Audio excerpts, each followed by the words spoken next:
నిన్నటి కంటే నేడు, నేటి కంటే రేపు బాగుండాలని కోరుకోవాలి.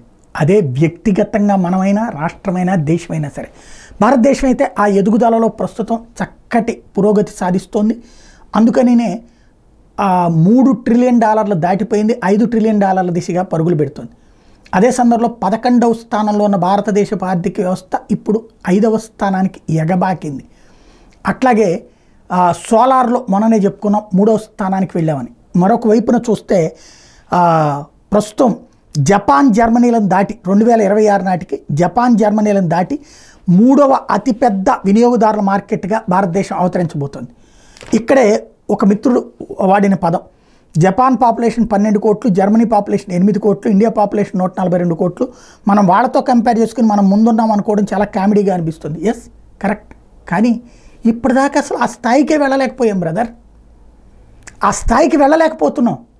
140 కోట్ల జనాభా కలిగినటువంటి భారతదేశం అది చేయలేకపోతుంది.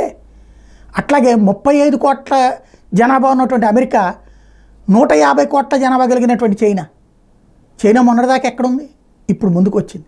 కసి కావాలా, ఎదగాలన్న కసి కావాలా, రాజకీయాలను పక్కన పెట్టేటటువంటి తెగువ కావాలా, ధైర్యం కావాలి. అదే ఇప్పుడు ప్రారంభమైంది.